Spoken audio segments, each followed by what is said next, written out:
Welcome back. Today's story filled with drama and unexpected turns. Hit like, subscribe, and let's jump in. Diego, the bartender, grinned as he handed the bill to Maya, who was searching through her purse for enough money to pay. She wondered why she was alone at Redwood Tavern on a Thursday night. Man, I'm so frustrated. I'm stuck in this no-win situation and can't find a way out. I thought having a few drinks would help clear my mind, but nothing is making sense. It's just going in circles. Damn. Maya dropped the $50 on the bar and shoved everything back in her purse. You okay to drive, Miss Carter? Diego asked as he retrieved the cash. I can call you a cab if you like. Maya smiled her sweet smile in his direction, shaking her head. That won't be necessary, Diego. I only had 2, and since my husband asked you to cut my alcohol intake, I'm perfectly okay to drive. Thanks anyway. Diego sidled back over to the cash register, embarrassed that she knew he was watering her drinks as her husband had asked. Maya stood, letting her dress slide back to her knees and headed for the ladies' room. Once sitting in the stall, getting rid of part of the martini she drank, she went over everything again. Aaron or Elliot? Elliot or Aaron? 2 of the most wonderful men in the entire world, and no matter what I do, I'm going to destroy one of them. Big time. I just can't decide. I can't hurt either one, but I've been spinning my wheels for 8 weeks now and getting no closer to making a choice. I've got to do something. Aaron, darling Aaron, the love of my life for the past 16 years. No woman could ask for a more loving husband, loyal, kind, adoring, great with our 2 kids, and always doting on everything I say or do. How could I do anything to hurt him? But Elliot, dear, sweet Elliot, the first man I ever truly loved. I was stupid and let him get away. He broke my heart, and I broke his, but ever since he's been back, I've been walking on air. My heart hasn't stopped fluttering since we reunited 5 months ago. It's like we were never apart. We feel the same way now that we felt 16 years ago. I love him now just as much as I did way back then. Yeah, I love Elliot, but I love Aaron too. I love them both. I know I'm treading on thin ice when I'm with Elliot. If Aaron found out, he'd divorce me in a heartbeat. It would destroy Aaron, and I love him too much to ever do anything like that to him. But Elliot would be there for me. He said he'd marry me in an instant if Aaron weren't in the picture. He would, too. But I can't give him up either. I just can't tell Elliot I can't be with him anymore. It would destroy him, just like it would Aaron, and he'd probably tell Aaron about us anyway. Damn, I can't do anything to hurt either man. I love them both equally, and I'd certainly die if I lost either one. God, what a mess. Maya stood in front of the mirror, drying her hands and looking at the woman staring back at her. Not bad looking for a middle-aged woman, she thought. Wait, 42 isn't middle-aged, is it? She was no longer the tall, thin brunette beauty she was when she shared Elliot's bed in college. She wasn't even as thin as she was when she stood next to Aaron on their wedding day. Time and 2 kids take a toll, but her beauty wasn't merely physical. It was in the way she carried herself. Many a man would turn and look as she passed by. She was still lusted after, and she delighted in the warm feelings those lusty looks gave her, and Aaron always received the benefit of those randy thoughts. Even after 2 kids, a slightly spreading backside, and a little downward tilt upstairs, she was still the most beautiful woman in the neighborhood, beautiful and in love with 2 men. Her eyes fell downward, and she saw the reflection of her watch in the mirror. Damn, it's almost 8:30. I've got to get home. I told Aaron I'd be a little late, but that usually means 7 or 8 at the latest. Oh well, what nights do I get home on time anymore? More and more, ever since Elliot's been in my life again. Being with him after work for a couple of hours is heaven. It's heaven when I get home to Aaron. God, what kind of purgatory have I created? Maya rushed through the bar on her way to the parking lot, waving at Diego as she passed. She didn't notice the eyes following her every move. As she started to open her car door, she heard a woman's voice behind her. Excuse me, could you help me? Maya turned toward the voice. Before her mind could register the person standing there, the world went crazy. Her head exploded with intense pain, every muscle in her body contracted, and she fell to the pavement in a heap, immediately starting to contort in spasms. Every part of her body jerked and jumped, bouncing off the two cars she fell between. Coherent thoughts were impossible. She just flopped around on the ground like a fish on dry land, slobbering down her cheeks and peeing herself. She didn't see the two people standing there, watching. A taser will do that to you. As the convulsions subsided somewhat, one of the two witnesses pushed up the sleeve of Maya's blouse and stuck something in her arm. Her mind was coming back down from the rocket flight it just took when she saw a needle disappear under her skin. She looked up to ask what was going on, but before a single word came out, her world went black. The two people calmly picked Maya up and put her onto the back seat of the SUV parked next to her car and drove into the night. God, he's gorgeous, Maya said under her breath. She peered through her fingers as he read his book and sipped his coffee, oblivious to the fact that she was watching his every move. Maya ignored what she was doing for a long time, long enough for her own coffee to get cold. She just couldn't take her eyes off of him, too enamored by the handsome man sitting at the table next to hers. As she watched, his eyes left his book and seemed to peer right through Maya's own. He smiled, leaned back, and gave a little wave. Maya blushed, she didn't know what to do. He was smiling at her, and he just waved. Her heart sank, all energy drained out through her toes as she sat dumbfounded, looking back at him. She started to raise her hand and wave back, then saw his head turn slightly. He reached across the table, taking the hand of the woman sitting down in the chair across from him, his eyes never leaving hers, his smile never diminishing. Maya's heart sank, landing with a thud on the floor. She gathered her cold coffee and book and made a hasty retreat out the cafe door. She stood on the sidewalk, hyperventilating. The most incredible man she'd ever seen wasn't smiling at her, he was smiling at the beautiful woman who had just joined him. Stupid, stupid, stupid, Maya thought. As quickly as her legs would take her, she retreated back to her dorm, slamming the door as she entered her room. And what's your problem? The woman on the other bed asked as Maya plopped herself down on her own. I saw him again, Talia. He was in the campus cafe this time, just sitting there drinking his coffee and reading. Then some woman came over and sat down with him. He was all smiles and touchy-feely with her. I just ran out of there as fast as my legs would take me. God, Maya, why don't you just go over and talk to him? What's the worst that can happen? He could tell me to get lost, for one thing. For another, he could say he has a girlfriend. Okay, I get the point, Talia interrupted. You're afraid to say anything because he might blow you off. But he might just ask you to join him too. 50-50 chance, if you ask me. I'd say go for it, take the risk. Maybe you could end up in his bed instead of your own, wondering what might have been. God, girl, take a chance. Live a little. Talia slammed her book closed and got up, grabbing a jacket. I'm going over to the library.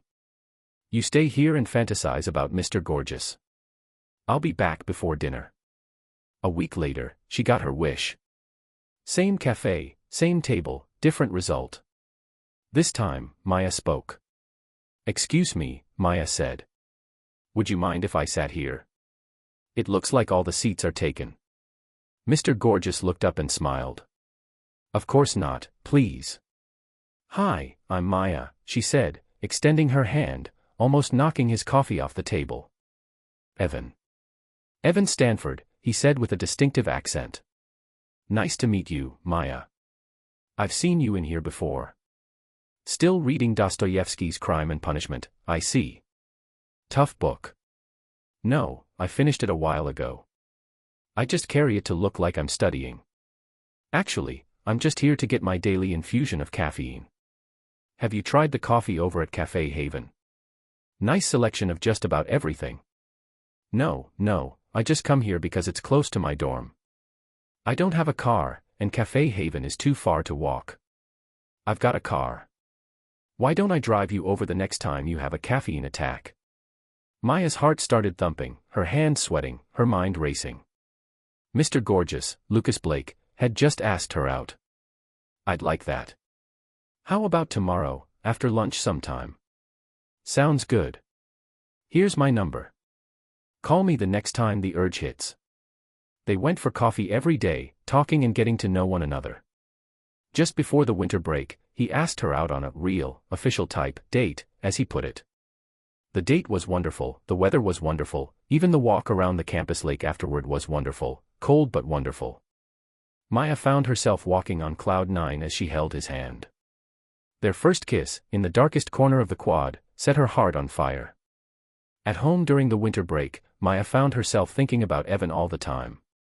Evan confessed that he missed her too during the break. He didn't say if he did the same thing she did to relieve his tension, but he did say something Maya had felt from the first day she saw him. "I love you." From that point on, the floodgates were open and their emotions flowing. They made love for the first time during a raging blizzard in his off-campus apartment. While everyone else fretted about going to work or school or how to get milk and toilet paper from the local grocery store, they just stayed in bed. They talked about where they came from, made love, discussed their studies, made love again, talked about their hopes and desires, made love again, and finally ate. They couldn't leave the apartment for 3 days because of the weather, but when they did, they were no longer two people, Maya and Evan. They were now one, although they did walk a bit bow-legged. Maya finished her freshman year, and Evan his sophomore year. Every minute since the day in the coffee shop, they were together, Maya spending more time in Evan's apartment than in her own dorm room, so much so that Talia moved her boyfriend in to replace Maya. A month before Evan's graduation, there was an emergency at home, and he had to leave abruptly. Maya wanted to go with him, but he insisted she stay and finish out the semester. He never returned. Over the phone, he told her he had to go back to Scotland because his family was in deep trouble. He had to help bring the family business out of turmoil. He said he'd be gone a few months at most. When Maya started her senior year, Evan hadn't returned. The calls from Scotland started getting less frequent, first every week, then every other. Finally, they stopped altogether. Just before Christmas, Maya was frantic. She did everything she could think of to get in touch with Evan, but couldn't. When she called, his phone was out of order, letters she wrote came back, address unknown, and even calls to his parents' home went unanswered. One weekend, she borrowed a car and drove to Evan's parents' house, only to find they no longer lived there. The new residents said they had moved back to Scotland just before Christmas, some sort of family emergency, and left no forwarding address. She had to concentrate on her studies to graduate in June, so she just spent her evenings sitting by the telephone, waiting for some word from Evan and studying. The week before graduation, she received a letter. It was from Evan. "My dearest Maya. I'm sorry I disappeared like I did, but there's a lot of trouble in my family at the moment. My father's in jail, my mother's disappeared, and both of my sisters are running around like crazy women. I'm trying to hold the business together in everyone's absence, but I feel like it's all about to go under. If it does, I'm going to be in trouble too. We owe a lot of money we can't pay back, and I'm afraid of what's going to happen. Maya, I can't come back to the United States for a while, maybe never, and you can't come here either. If you do, you could be in harm's way. I can't watch out for you and do what I have to do here. I don't know what I'm going to do without you, but I'm afraid I'm going to find out. See, Maya, a lot of what my family does in their business dealings isn't strictly legal, and some of my father's business associates aren't very nice people. I don't want you to get hurt because of me. I think it would be best if we went our separate ways. Maybe sometime in the future, we can find each other again and see if we can start up from where we left off. I hope so because I dearly love you, Maya. Please go on with your life without me. Live life, and if you can, find love again. I have to let you go, and you have to let me go too. Please don't call or write because it could cause problems for me, us, actually. Just remember the good times we had, and go on without me. I'll remember you with love and hope to see you again someday. For now, I have to say goodbye, and so do you. Please forgive me for hurting you. All my love. Evan. Thankfully, by the time Evan's letter arrived, all of Maya's studies, exams, papers, and responsibilities were finished. Maya was inconsolable, she cried almost constantly. When it was time for the graduation ceremony, she walked through it like a zombie, holding hands with Talia and moving when someone said to move. Packing up her dorm room was agonizing because everything reminded her of Evan, but Evan was gone forever. She knew what she had to do, but the hole in her heart was still immense. She had to live again in spite of how she felt. Somehow, she moved back home. Somehow, she found a job. Somehow, she started living again. Somehow. Maya woke for a moment and looked around. She was on the floor in the back of a moving car or van. She looked up to see out the window, but everything was too dark to make out any details, and her eyes wouldn't focus anyway. Her body ached, she smelled bad, and everything she heard was at an octave too high. She was hypersensitive to everything. Blinking to clear the cobwebs allowed her to see a shadowy figure sitting in the front seat, but she was unable to make out who or what was there. She tried to sit up but fell back onto the floor in a heap. She was too weak to do anything. Then the lights went out again. "Talia, thanks for the invitation, but I don't feel up to going to your family reunion," Maya said, looking up from her desk. "I'm just going to go over some files from work, take a hot bath, and probably turn in early." "Girl, that's all you do," Talia shot back. "Ever since college, all you've done is work, eat, and sleep.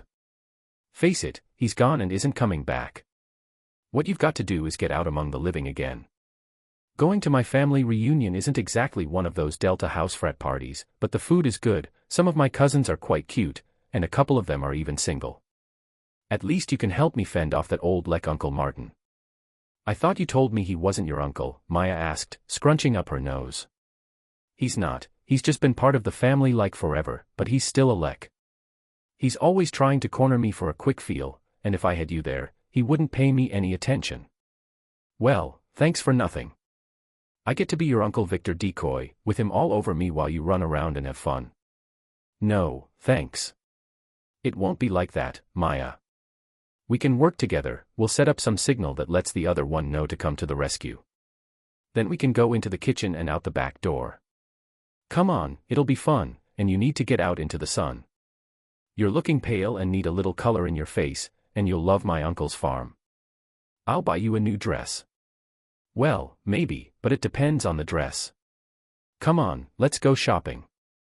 Maya and Talia arrived fashionably late. They had to stop by the mall for Maya's dress. Maya had settled on a light yellow flower print sundress that hugged all the right places and was short enough to turn heads but not too short for Talia's ultra-conservative mother to go on the warpath right away. Uncle Victor came over and hugged Talia, who pulled on her right ear during the hug. "Come on, Talia," Maya said, interrupting the grope. "We've got to take our dishes into the kitchen." "Yeah, I forgot. Good to see you, Uncle Victor. See you around." Both girls made a beeline for the other room. Once inside, they started laughing. Talia peeked through the door to see where Uncle Victor was. "He's gone. Come on." Talia and Maya ran out the back door and found a couple of lawn chairs in a secluded spot under a tree. "Here, I got these on the way out," Talia said, handing Maya a beer. The day was very relaxing, and Maya enjoyed getting away from the apartment for a change. Just as the sun was setting, Maya and Talia took a walk, trying to avoid a certain uncle. They walked the path around the horse paddock, talking about anything and everything, not paying too much attention to where they were. Mid-sentence, Maya disappeared from the path. Talia happened to be looking the other way when she vanished. "Maya," Talia said, looking at the empty space beside her. A moan that sounded like Maya came from the tall brush. "Maya, where are you?" "Here, down here," she moaned again. Talia stepped off the path and parted the bushes. Maya was lying in a heap, holding her ankle, mud covering her new sundress. "I think I broke my ankle," Maya moaned. "I stepped into a hole or something and fell down the hill. Help me. Wait right here. I'll go get someone." Talia turned to run back to the house and bumped into one of her cousins walking toward her. "What happened?" he asked. "She stepped in a hole and fell. She's hurt." He pushed the bushes aside and knelt next to Maya, examining her leg. "I can't tell if it's broken or not, there's not enough light. Put your arms around my neck, and I'll carry you back to the house." "I'm all muddy," Maya lamented. "A little dirt never hurt anyone. Just do as I say and put your arms around my neck. Then try to keep your legs still when I pick you up." He cradled Maya in his arms, and Talia guided them back to the house. Talia's mother led them to one of the bedrooms, and he carefully placed Maya on the bed. Turning to Talia, he said, "Can you get me some ice in a plastic bag, a towel, and a wet washcloth?" Sitting on the bed next to Maya, he cradled her leg in his arms and gently removed her sandal. Talia handed him a washcloth, and he wiped the mud from her foot and leg. "Now, let's see what you did," he murmured, his fingers touching Maya's calf, ankle, and foot as gently as a whisper. Maya watched, expecting a bolt of pain to shoot up her leg, but it never came. While he was concentrating on her foot, Maya mouthed the words to Talia, "Who is he?" "Oh, God, I'm sorry," Talia said. "Maya, this is Tom Connolly. He's my second cousin, I think." "Tom, this is my friend Maya, we were roommates at school, and now she's living with me until she can afford a place of her own." "I don't think anything's broken," Tom said, still examining her foot. "It looks like what's called an inversion sprain. It's beginning to swell and bruise, so for now, I'd recommend ice and elevation, but you should still see your doctor and get an x-ray, just in case." "Oh, it's nice to meet you, Maya," he added, glancing up with a friendly smile. "Are you a doctor?" Maya asked. "No," Tom laughed. "I'm the athletic trainer for the Chicago Titans baseball team. Sports medicine is my expertise. That's why I recommend you follow up with your own doctor and get an x-ray. I don't think there's anything broken, but as soon as it's swollen as big as it's going to get, I'll wrap it. Just lie back, put your foot up on a pillow, and keep the ice pack on it. Oh, and keep it elevated, higher than your heart. I'll get an ace bandage and be back in a minute." He placed her foot on the bed and helped her adjust herself so she was lying with her head on one pillow and her now very black and blue foot on another. Then he left. "Cute, huh?" Talia asked. I was kind of busy there, Talia. I didn't notice." "Ha, your cousin?" "Yeah, my second cousin, I think. All I know is we have the same great-grandparents. Anyway, all the single women I know are always hitting on him and asking him out, and he's polite and all but just not interested in anyone. There's even been some speculation that he's gay. If he wasn't related, I'd take a shot. Maybe he's just a nice guy," Maya added, "and what business is it of ours if he is gay?" "Who's gay?" Tom asked, walking back into the room. Maya and Talia both blushed. Tom just smiled as he wrapped a towel around Maya's foot and draped a bag of ice over it. "Excuse me," Talia said. "I'll go get you something to drink." "Just water," Tom replied. "I think she's had enough alcohol for one day." Talia left, leaving an awkward silence in the room. Tom wrapped her ankle and put the ice pack back on. "I'm sorry," Maya said quietly. "I didn't mean to offend you." Talia just. "Yeah, I've heard it all before, so don't worry about it," he replied. "Just because I don't share a bed with every woman in town doesn't mean I'm gay. I like to think I'm selective, that's all. I just haven't found the right woman yet. To me, love is more important than sex. When you're in love with someone, the sex will happen. So, I take it you're not in love at the moment." "That's right." "Anne, have you been?" There was a long pause before he answered. "Well, there was this one girl, her name was Olivia. I was so in love with her, I thought she was the one. I even asked her to marry me, but she said no. I was heartbroken. Our affair lasted the entire summer, then I went into the 4th grade and met Rachel. Oh. I was so in love with her." "You jerk," Maya said, swatting him across the arm. "I didn't mean elementary school crushes, you know what I mean." "I know. Since college, there hasn't been anyone serious. All the women I've met are either too intense or too scatterbrained. I'm still looking." The conversation came to an end, both of them thinking the same thing but too shy to ask. Talia came back, and Tom left, saying he'd check on her later. As the reunion went on and her ankle healed, Maya found herself thinking about Tom. For some reason, she couldn't get him out of her mind. Finally, one day, she asked Talia for his phone number. "Hi, Tom, this is Maya, you remember me, the one you rescued from the mud at the reunion? The one with the sprained ankle? Well, I was just wondering if you'd like to go out sometime. Maybe we could have dinner and go to a movie or something." And that's how it started. Their first date was all talking and getting to know one another. They continued to date over the next couple of months and became good friends. Their friendship developed into something they had trouble describing until Talia one day announced, "You're in love, doofus." And she was right. Maya hadn't felt anything for another man since Evan left. For the first time, she thought there was hope. Maybe she could find someone to take Evan's place. It took months of late-night conversations, mostly arguments in her own head, before she was finally convinced that Tom was her future. All the signs were there, but she still held on to memories of Evan and hopes of him coming back, refusing to see the truth. When she finally opened her eyes, she saw the most beautiful man in the world looking back at her, waiting for her to see him. Maya was in love with Tom, and Tom was in love with Maya. Once they opened their hearts, it was only a matter of time before they consummated their love. They were in no rush, but when they finally got together, their connection reached another level. Feelings became deeper and stronger. The sex was wonderful, and everything Tom enjoyed, Maya did too. They pleasured each other's bodies and explored things they had never tried before. Everything they did was gentle and loving, tender and soft. When they were together, it was almost as though they had merged into a single soul. They had become one. On one memorable 3-day weekend in a rustic log cabin in the mountains, they plumbed the depths of their love for one another. The minute they walked in the door, they stripped each other naked and never put clothes on for the rest of the time there. They christened every room, every flat surface, and every soft cushion in the place, making love over and over. For that weekend, they didn't need anything besides each other. Nothing else existed outside that little log cabin. The only time they stopped making love was to get enough nourishment to replenish their energy supply for more lovemaking. On the last night before they were set to go home, Tom placed a little box on Maya's pillow and said, "Maya, will you marry me?" Immediately, she jumped on top of him and screamed, "Yes, yes, yes," at the top of her lungs.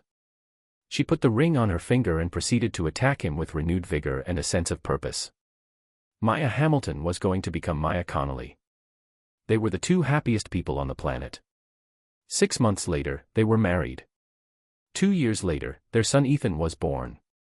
A year later, their daughter Isabella arrived. Maya and Tom settled down to a life filled with love, children, friends, and family, and Maya learned everything about baseball. For 14 years, life was perfect: Tom, Maya, Ethan, Isabella, and the occasional pet. Then, Evan showed up, and Maya's life turned upside down. Maya fell in love with Evan all over again. Their physical affair started a month after their first meeting. For 7 months, they snuck off to spend time together, sometimes at his place, other times in motels.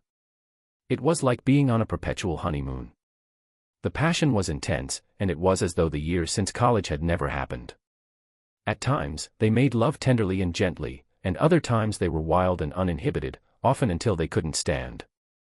Maya did things with Evan that she never did with Tom, not for any special reason other than that Tom never asked. And the more she and Evan were together, the less she wanted to be apart from him. But Maya knew she was leading 2 lives, and she had to keep them separate or risk losing both. She was caught between 2 men she loved deeply and couldn't live without. For Maya, every waking moment was both heaven and hell. She was in heaven because she loved 2 of the most incredible men in the world and shared their beds and their bodies, sometimes both in the same day. She was in hell because at any moment, her house of cards could crumble around her, and she could lose everything. She had to make up her mind. She had to choose Tom or Evan, Evan or Tom. But she just couldn't do it. The first thing Maya's mind registered was the light. Even through closed eyes, she could see its brightness and feel its heat on her skin. It forced her mind from the dark place it was hiding into a room full of bright, harsh light. Opening her eyes was a problem. She had to move her hand to cover her eyes and let them gradually adjust to the brightness. Through tiny slits, she could make out nothing more than the source of the light right in front of her face. Possibly only 10 feet away stood a large spotlight on a pole, aimed directly at her. Everything else was black. The light was so bright, seeing anything else was impossible. She looked down at her body and saw she was lying on a couch, a dark leather couch, worn and beaten up, with some of the stuffing and springs showing through. Keeping her hand in front of her eyes, she slowly lowered her feet to the floor and sat up. She shook her head. It still hurt from whatever hit her. "Where am I?" she thought to herself. "How did I get here? Where is here? I was at Timbers when." "Hello," Maya said out loud, her words echoing off of what sounded like walls. "Hello," she said again. She tried to stand, but her legs wouldn't hold her weight. Whatever happened to her left her as weak as a newborn puppy. "Hello," she said, this time louder as she stood. "Sit down," a booming voice commanded, echoing throughout the room. It was a deep, mechanical voice, ominous and foreboding. Maya immediately sat down and shut up. "Until I tell you to say something." The room rang like a bell from the booming words, then silence. Long, dark silence. Maya sat, getting accustomed to the glaring light, looking around to see what she could see. She was sitting on an old leather couch, torn and beat up. She looked down at herself. Her blouse had a yellow stain on the front, from what, she didn't know, and her shoes were missing. A long tear on one side of her skirt let a lot of one leg show through. Looking at her hands, she saw one of her nicely manicured nails was broken. "I've got to stop by Ella's tonight and get that fixed." Her wedding ring set was gone. When she saw that, she started to panic. "I took your rings," the voice boomed. "Do as you're told, and you may get them back." Maya's sense of panic grew, threatening to burst the dam holding her emotions inside and spill out all over the couch. She started to shake. It was cold, and she was scared, mostly scared. Everything was silent, silent for a long time. Maya sat, cowering on the couch, her hands in her lap and her eyes looking at the white spot on her left hand where her rings used to be. The time allowed her body to recuperate from the drugs used to keep her asleep, time enough for her body to obey commands again. But she didn't dare move. She felt able to run but didn't know where she was, and even if she did run, where would she go? Besides, the voice commanded that she sit still and say nothing, and she wasn't brave enough to disobey. Maya, her name echoed, taking seconds to stop reverberating. She looked around and only saw black. The light in her face made it impossible to see anything. "Maya, you have no idea the problems you've created. I know everything you've done. I've seen everything. I have video proof too. You have been playing games with two men, jumping from one bed to another, lying and cheating your way through life. Your husband, Tom, is a good man and never did anything to hurt you, but you continue to cheat on him, lie to him, and humiliate him. Evan is not like your husband. He is not a good man. Any man that encourages a married woman to abandon her marriage vows should suffer the same punishment as the woman. But he seems to fulfill a need in you that makes being with him irresistible. I cannot understand how you can profess to being in love with two such different men at the same time, Maya." The voice paused. "I know the choice you've been trying to make for the last few weeks, a choice between two men. Either stay with your husband and give up Evan, or divorce Tom and go with the first love of your life. I've watched you agonize over what to do, paralyzed when it comes to making a decision. Well, Maya, that's where I come in. Frankly, you disgust me. You don't deserve to live among civilized people. You should be sterilized so you don't contaminate anybody else. If it were up to me, you would never leave this facility." Another pause. "However, kinder and gentler souls have decided your fate. After today, you may not think their mercy was so kind, but I don't really care what you think or what happens to you after you leave here, assuming you do leave. So, Maya, here's what's going to happen. You're going to make your choice, the choice you've been incapable of making. The choice between two men, Tom or Evan." A cold chill ran down her spine as the implications of the voice's words set in. "You will decide your future and the future of two men. And Maya, you will make that choice." The glaring light in Maya's face faded away, and lights in the ceiling came on. For the first time, Maya could see her surroundings. She was in a small room with metal walls, like a shipping container for freight or the trailer of an 18-wheeler truck. The light that had been in her face was mounted on a tripod a few feet away. She saw what looked like two cots and a table at the other end. "Maya, you now see the instrument of your choice. Go ahead, go over and see what awaits you." Maya stood, testing her legs to be sure they would hold her weight. Moving slowly, she walked around the battered couch and toward the two cots. When she got within a few feet, her knees failed her, and she dropped to the floor, sitting on her legs. Her hand covered her mouth as she stared in horror. "That's right, Maya. I've brought you the two men you claim to love more than anything else." Brave words, Maya. But you aren't here to spout brave words, you're here to make a choice, the choice you haven't been able to make up until now. You see, Maya, today you have the power of life and death in your hands. Stand up and look at the two men in your life. Maya couldn't move. She just sat on the floor, paralyzed by horror, staring at Tom and Evan lying on the cots in front of her. "Stand up, Maya," the voice boomed, shaking the metal walls. Gingerly, Maya stood and took a step forward. She could see both men clearly now. They appeared to be asleep, breathing normally. "Look at them, Maya. They're asleep with the assistance of the same drug I used to bring you here, although there's one big difference. I've injected both men with another drug, a poison, actually. The poison will do its thing and will kill each man in a little over 15 minutes. You'll notice the clock on the table counting down to 0. When it hits 0, they won't be dead yet, but it will be too late to do anything but watch them fade." A digital clock on the table behind the cots showed a red countdown 15:10. "But here's where your choice comes in. Do you see that white box on the wall at the end of the room? It contains the antidote for the poison coursing through their veins. The problem is, there's only enough antidote for one man. You will go to the box, take the hypodermic needle, and inject it into one man. That's your choice, Maya, which man? The antidote will save the men you injected into. The other men will die. If you do nothing, both men will die." He paused. "And don't think you can inject half into one and the rest into the other. It will take a full dose to save one. Half won't work." Maya stared at the clock, panic rising as each second ticked by. "Look at the clock, Maya. Your time, and their time, is running out.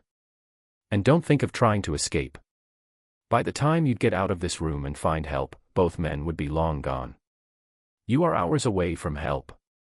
My job here is done. I'm going to leave you to your decision, and your fate. Oh, and Maya, everything you do is being video recorded.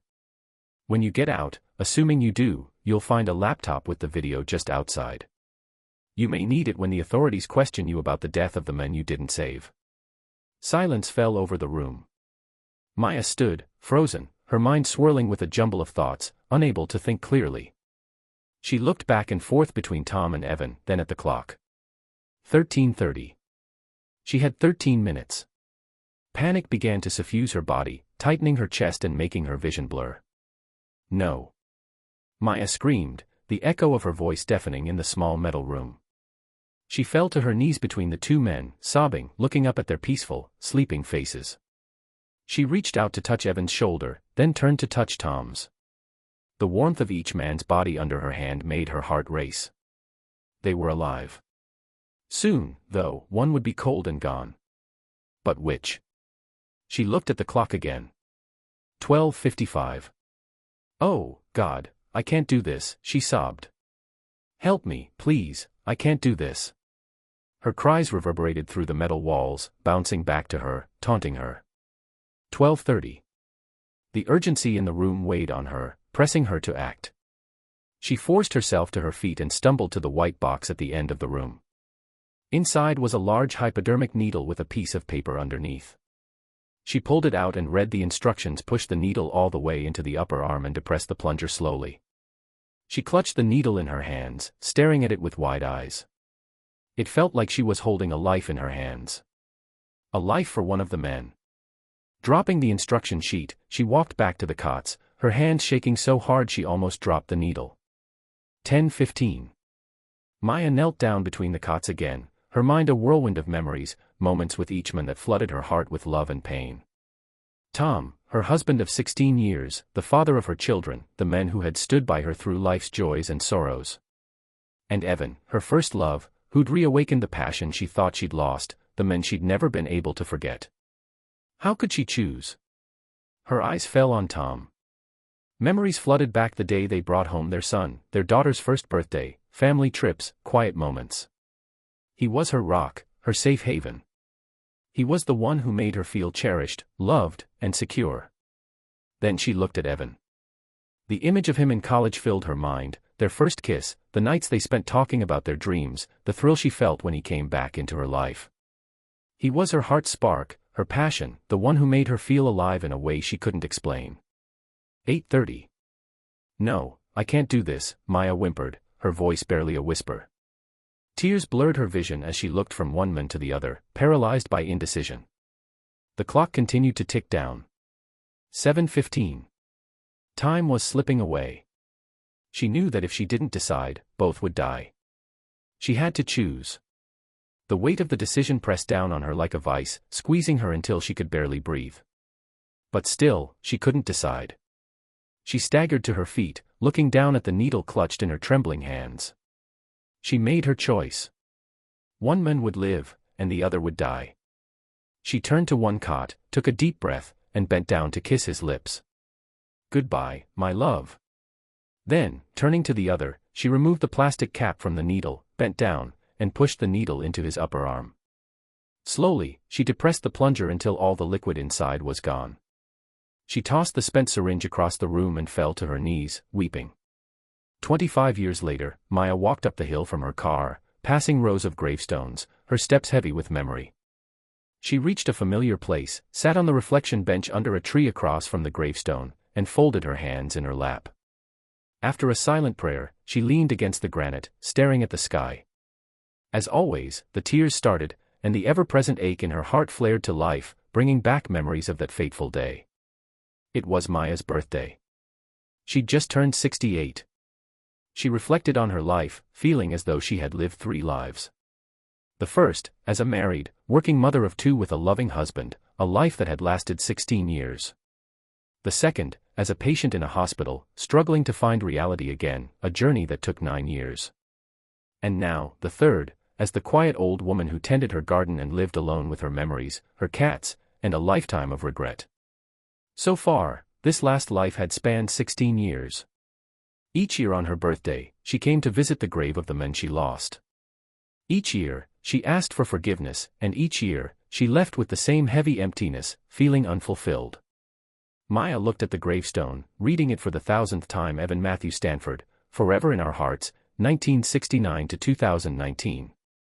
Today, as she sat under the tree, deep in thought, a stranger approached, a severe-looking woman in a business suit and high heels, walking up the hill. "Excuse me," the woman said politely. "Are you Maya Connolly?" Maya looked up, pulling her sweater around her shoulders as if for protection. "Yes, I'm Maya." The woman held out a large manila envelope. "I've been asked to deliver this to you on your birthday." "Happy birthday, Maya," she said with a faint smile. Maya took the envelope and watched the woman walk back down the hill. She opened it hesitantly, pulling out 2 typewritten pages. It was a letter from Tom. Here's the continuation with Tom's letter. Maya unfolded the pages, her hands shaking as she read. "Dear Maya.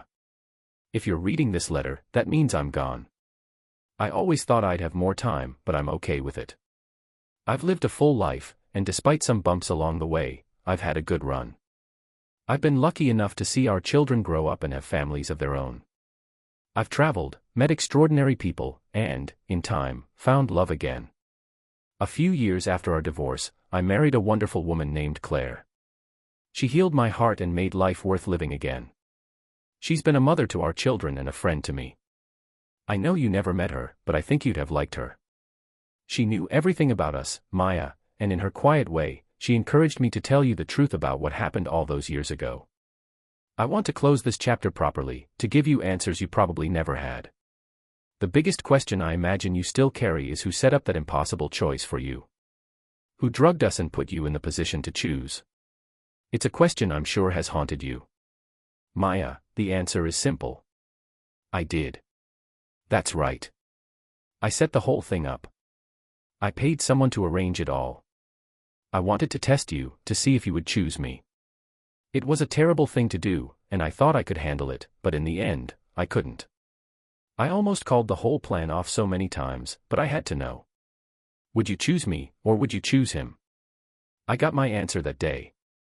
You chose me to live, and you let him go. But after it was over, I realized I couldn't handle the truth. I couldn't come to terms with what you'd done, with what we'd become. The night you told me you loved him as much as you loved me, you broke my heart. That's why I left. I couldn't bear the weight of it. I loved you, but I couldn't be second in your life. I couldn't live with that. So I walked away, hoping you'd find some kind of peace, that you'd move on and be happy. The fact that it was all a ruse, a staged scenario that didn't actually endanger anyone, was my attempt to make you choose without hurting anyone. The poison. It never existed. You actually injected saline into my arm. Afterward, I watched the video of your decision over and over. I could see the shock in your eyes when we both woke up, the surprise as Evan tried to understand what happened. I knew then that whatever we'd had could never be the same. You might have chosen me to live, but I'd become just another piece of your shattered heart. In the end, I left you because I wanted you to have the freedom to choose him if you wanted to, without any obligation to me. But how was I to know that tragedy would strike so soon? Only days after I filed for divorce, I heard about Evan's death, that one of his father's old associates had found him and killed him in retaliation. I know you were with him when it happened. I can only imagine how horrible it must have been for you, and I want you to know that I had no part in it. I heard about it after it was all over, but by then, you were already in the hospital. I've kept track of you over the years, Maya. I talked to your mother often, and I helped pay for some of your medical bills. She always told me that you were struggling, that you hadn't been the same since, that you blamed yourself for everything. Our kids don't know what happened between us, not the full story anyway. I told them just enough once they finished college, enough for them to understand why things turned out the way they did. I know they've visited you from time to time, and I'm grateful that you've stayed a part of their lives. So here we are, Maya, two people who lost everything in the end. The two men you loved, your family, your sanity, it all slipped away. I don't expect forgiveness for what I did, and I can't forgive you for breaking my heart, but maybe we both can find some kind of closure in knowing the truth. My only question, the one I never got an answer to, is why? Why did you choose to save me that day? Why did you let him go? I'll never understand the reasons behind your choice, but at least I finally know what I needed to know. I hope this letter brings you the closure you've been missing. Goodbye, Maya. Tom. The letter fell from Maya's hands, fluttering to the ground beside the bench as she stared at Evan's grave. Her eyes, misty with tears, traveled over the gravestone's familiar words, "You are free to choose, but you are not free from the consequences of your choice." Could you make Maya's impossible choice? Share your thoughts in the comments, and don't forget to like and subscribe for more stories.